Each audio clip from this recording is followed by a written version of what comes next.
Hi. My name is Rinne, second year medical student. Can I have your name and date of birth, please? Um, Chucky De Leon, July 28, 1985. Okay, thank you, Chucky. So today I'll be examining your head and neck area. So, but before we start, please sign this consent form, which will allow me to take video and record this physical examination. Here.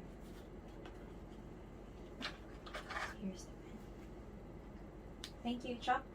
Can I ask, what do you use your eyeglasses for? Is it for reading? Is it looking from afar or closer objects?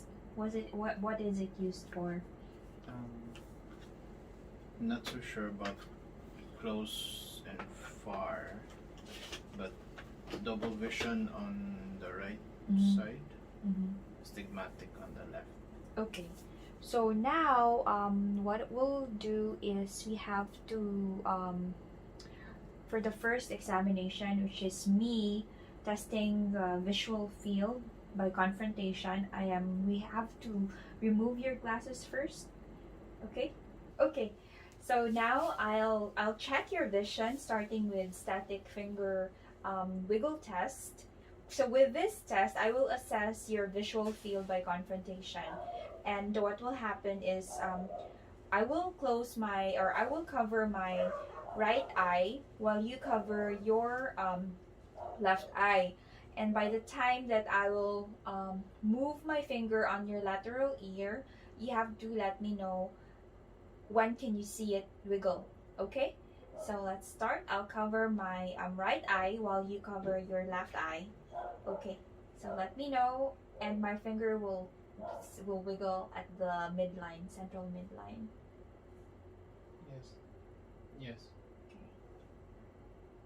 Yes. Yes. Okay. Don't move your. Okay. Yes. Yes. Okay. Yes. So now, please cover your right eye while I cover my left eye. Yes. Yes. Yes. No. Yes. No. Yes. Okay, great. Thank you. Okay, so now, Chuck, let's check out your conjunctiva and your sclera. What we'll do is I'll depress both lower lids with my thumb, exposing your sclera and conjunctiva or conjunctiva. And so please look up. Okay, now I'm looking at your sclera and your conjunctiva, looking for any signs of discoloration or any nodules or swelling. Now, let me place my other finger on your eyelid and your lower eyelid. So please look up. On the sides, please look at the sides, and the other side. Look down. Okay, all good. Thank you. Okay, for now, I will be dimming this room. And what will happen is I'll have a closer look into your eyes.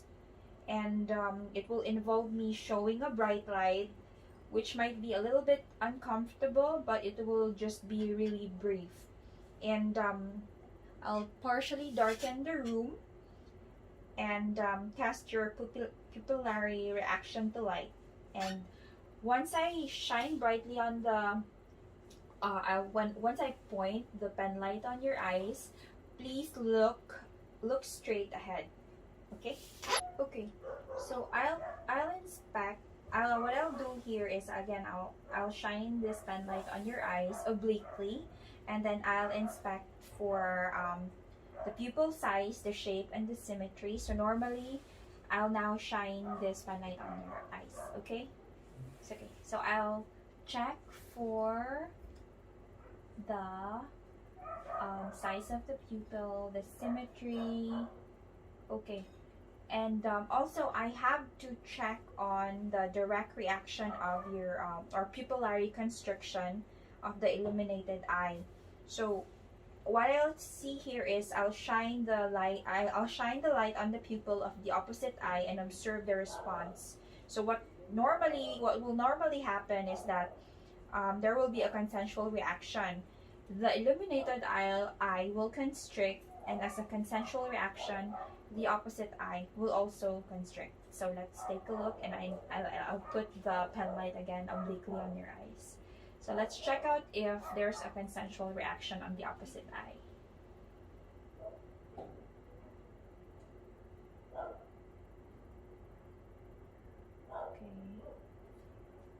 Okay.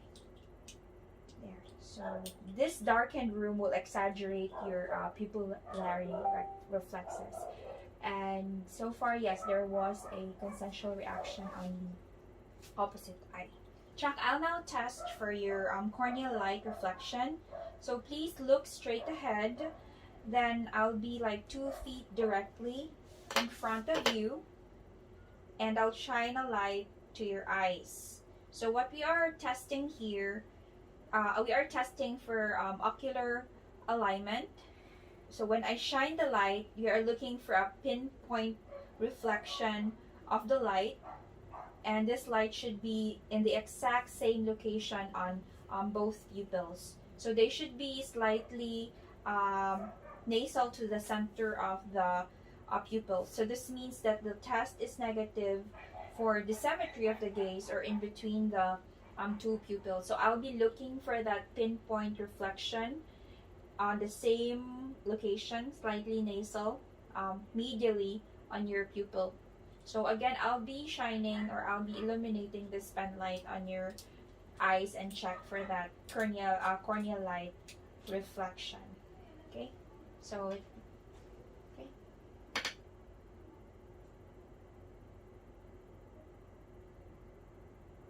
okay, so I think I found that pinpoint reflection, same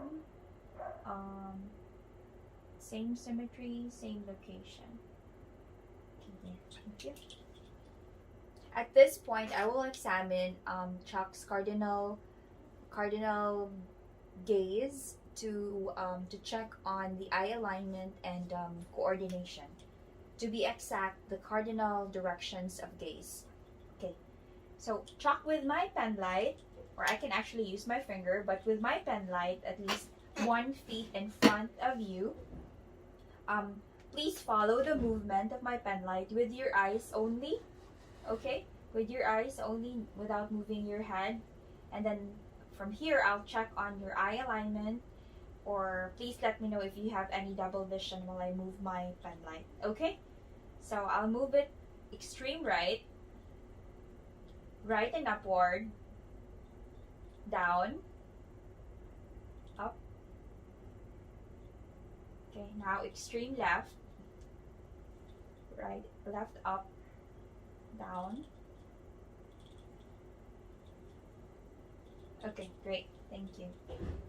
And now we will test for your convergence, eye convergence. We are going to test your pupil response in focusing really close. This is, again, testing for convergence of your eyes. So have a look at my pen light as it moves towards your nose bridge. So converging eyes normally follow the object to within 5 centimeters to 8 centimeters of the nose. So again, I'll move this and you'll look at this pen light moving towards your nose bridge. Okay? Okay. You have any double vision so far? Oh, okay.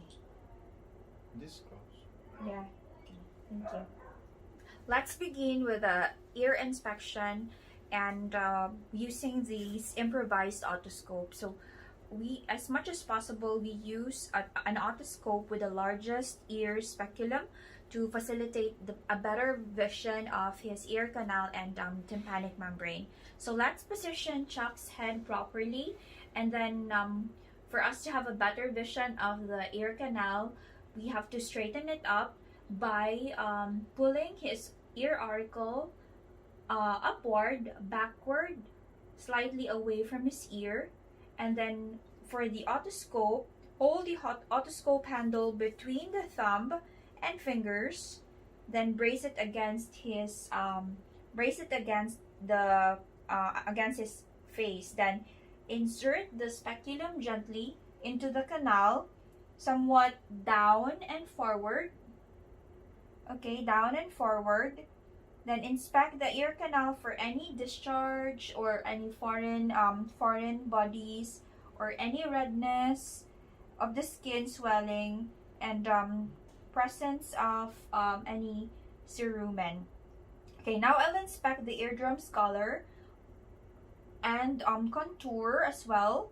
Then identify the handle of malleus and inspect short process of malleus as well. Then you watch out for any retracted drum. Then I'll move the speculum gently to see the pars flaccida, superiorly margins of pars tensa, and look for any perforation. So I'll just place a picture below for a sample image of these parts of the ear.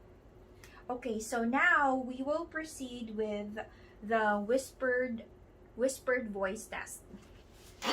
Okay, so for the ear inspection, we will also do the same procedure on the other side, or on the opposite ear. So again, straighten up the ear canal by pulling the auricle upward, backward, slightly away from the head, and then I'll position my otoscope using the thumb and my fingers, and then insert it on here on the ear canal and look for any redness, any discharges. Okay, so with the whispered voice test, I'll screen Chucky's any possible hearing loss. So what we'll do is I'll stand at least 2 feet behind Chucky for him not to read my lips. And before that, Chucky, do you feel you have any hearing loss or any impairment at all? No. Okay, so normally patients who report normal hearing, the severity or the possibility of having an severe hearing impairment is only like 0.13. So what we'll do here is I will stand 2 feet away behind Chucky, and then I will cover with my finger his non-hearing ear and rub the tragus area in a circular motion. Also, I will exhale deeply to have a more quiet voice. And I will whisper 3 number and letter combination and another combination on the other side, repeating the same, the same exact step. Okay, so 5G1. Thank you. And let's do the other side.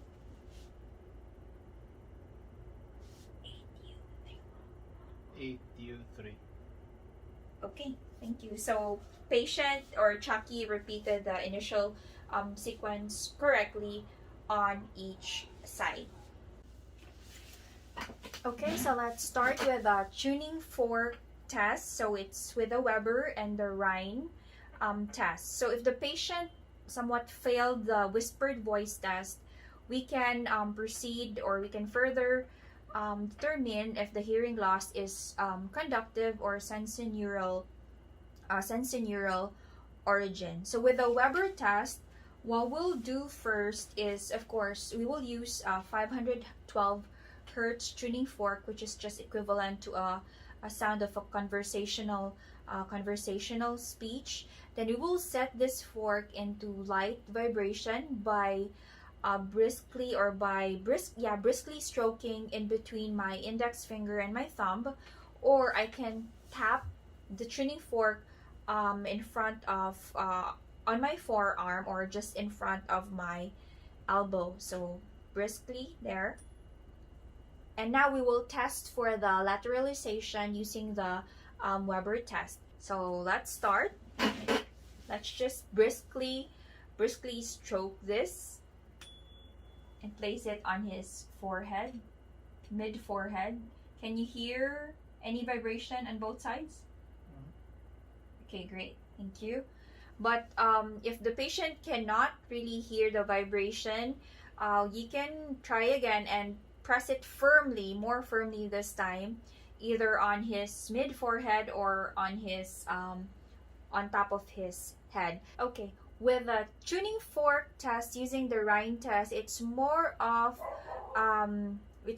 comparing the air conduction versus bone conduction, and normally vibration is heard longer with air conduction versus the bone conduction. What will happen here is again briskly stroke the tuning fork and then place it on his mastoid bone behind the ear and in the level of the ear canal. And then if trachea can no longer the vibration, when I place the fork close to the ear canal, I'll place the U of the fork in front, facing forward, or in front of his ear and facing forward to maximize the sound transmission. So let's try that.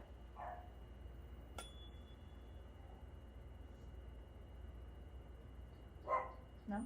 No sound.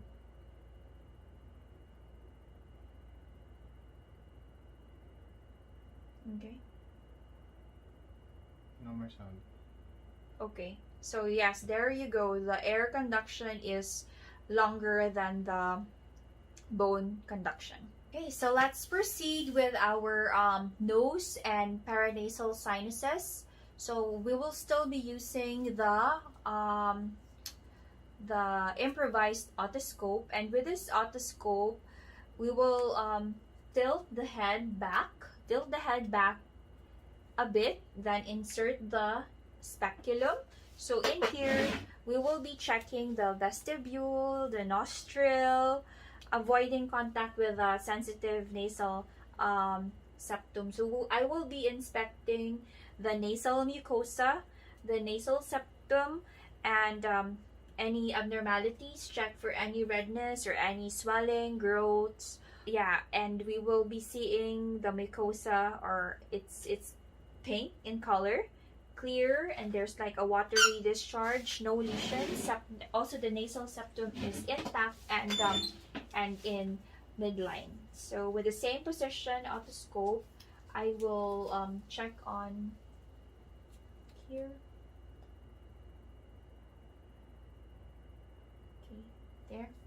You can actually hold the jaw of the patient and then use this otoscope checking on his vestibule, nasal septum.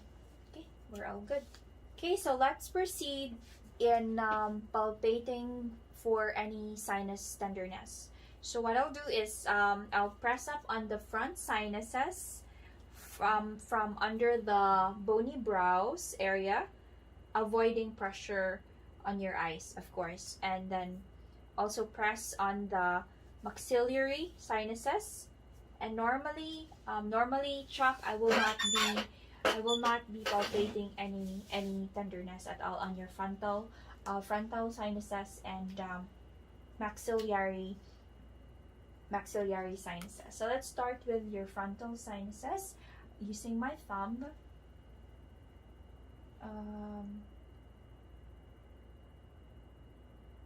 Okay, and then let's proceed with the maxillary area. Okay, so no. Okay, now let's move on with our mouth and pharynx. So in here, we will inspect the oral mucosa. Then we will look into the patient's mouth. And using a good light, we will check out the, of course, we will retract the cheek area and view the surface of the buccal mucosa from top to bottom and back to front as well. Then we will also check for any ulcers, any white patches, and nodules. So what we'll normally expect is a moist, smooth, soft, glistening, and elastic texture. So we'll also check out your gums, which are normally pink. So now I will be using my glove area because we will be touching his mucosal area, and then we will use our tongue depressor. Okay, so please open your mouth. Okay, and then try to, can I move your tongue like that? Okay, and the other side. Okay, up, upper buccal mucosa area, the gums. You can also look at the teeth for any caries. The gum area, up. Okay.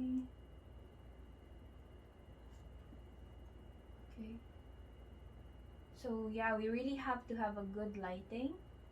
Can you pull your tongue up? Okay, look for any redness. So in here, the next inspection is for us to grasp the tongue and inspect lateral margins.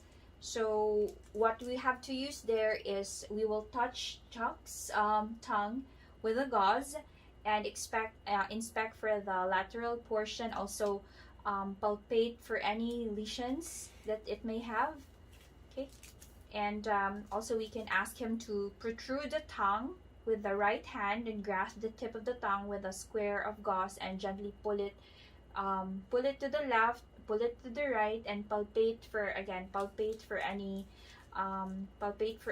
induration, and then reverse the same procedure on the other side. But since my gloves is already damaged, I can no longer touch or pull his tongue out. We'll just perform it as for the sake of demonstration, and I'll be using another set of tongue depressor. So just for me to have at least a view of his lateral sides of his tongue. So can you what do you call this, protrude your tongue out? Okay, and then I'll move it to the side. Okay, and the other side. Okay, and if I have gloves, then I will palpate for any induration on both sides and under his tongue, while me grasping for that tongue area. Okay, so that is for our mouth and pharynx inspection. Okay, so we're down to at least few more steps with our physical examination. So let's start with the neck, and we will palpate for any lymph nodes. And for the lymph nodes, if there's any, then you will assess for the size or the shape, the delimitation, also the mobility, consistency of those lymph nodes. And you will start with the pre-auricular area. Okay, so I'll be using my index finger and middle finger rotated in a circular motion, of course. So here, pre-auricular, and then you can go with the posterior auricular. Also the occipital area, if there's any. The tonsillar area.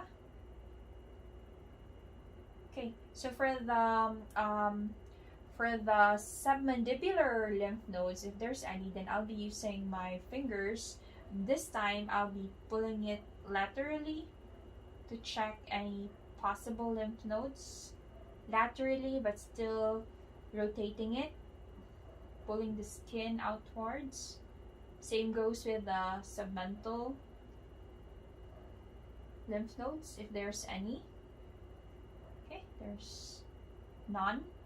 And just a reminder, the lymph node can move in two directions. So if there's a lymph node, it can move up and down, also side by side, compared to a muscle or an artery. So let's proceed with the cervical, possible cervical lymph nodes. So we have the anterior. What we do here is rotate and moving forward with along the sternocleidomastoid muscle, if there's any.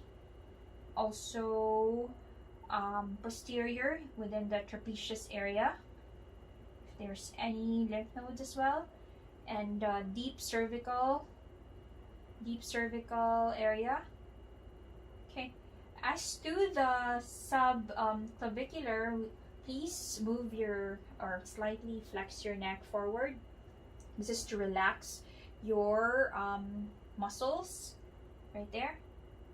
So it's here we will be using like a hook kind of palpation using my fingers right there, but still using the pads of my fingers. Okay, so far so good. I'm not feeling any lymph nodes on your neck area. And at this point, we will proceed with the palpation of the thyroid, and I'll be standing right at your back. Okay. So here we will be observing you swallowing a water. I mean, you'll be drinking a water, and I will observe the movement of your of your neck area when you swallow. Okay, watch the upward movement of the thyroid gland. Check for its contour, for its symmetry. So this action determines how the thyroid and the cricoid cartilage move, and whether swallowing causes a bulging of the gland. Okay, so now I'll place my fingers on both hands of your neck. The index finger are just below the cricoid cartilage. Okay, but before I do that, let's just allow Chucky to drink or a sip of water there. Okay, and then once he drinks the water, I'll be feeling the thyroid isthmus rising up under the finger pads. Okay, can you sip again? Sorry. I'll just observe the movement. Okay, now I'll palpate it. Can you sip the water? Okay, so feel for the thyroid isthmus rising under my finger pads. Okay, but it's not always that palpable. Okay, so if there's any, then we have to note again for the size, the shape, consistency, if it's soft or if it's firm. Okay, and displace the trachea. Okay, let's try to displace the trachea to the right with the fingers of the left hand. Okay,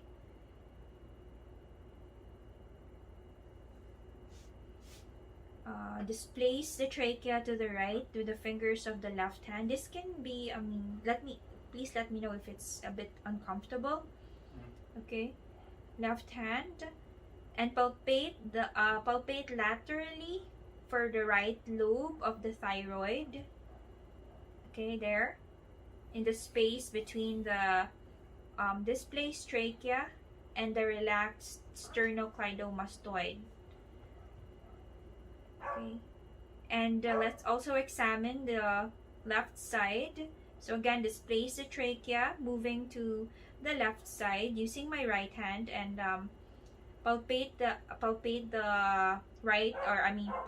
for the left lobe of the thyroid in between the displaced trachea. So if there's enlargement of the thyroid, listen over the lateral lobe with a stethoscope to detect for any bruit. So that will be our next step. I'll prepare my stethoscope for auscultation right after. But now let me inspect first the let's inspect the tracheal position. So to inspect for the tracheal position, we'll just simply use our finger. Inspect for any deviation from the usual midline position of your trachea. So palpate for any deviation. Place my finger along one side of the trachea and note the space between it and sternocleidomastoid muscle. Okay, Compare it with the other side. Check for any symmetry. So normally it has to be centrally placed in midline of the neck, and the spaces should be equal. Spaces should be equal on both sides. Okay, that's good. Okay, so now we're on the last part. We will be auscultating for breath sounds over the trachea. So this allow subtle counting of the respiratory rate and establishes a point of reference when assessing upper versus lower airways causes shortness of breath. So here we will be listening for any we will be listening over the trachea for any stridor of upper airway. Okay, so let's auscultate any breath sounds over the trachea.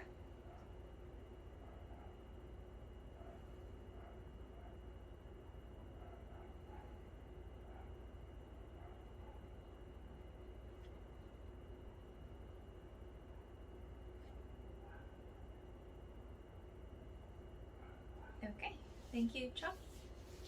Okay, so I think that's it for our head, neck, physical examination. Do you have any questions?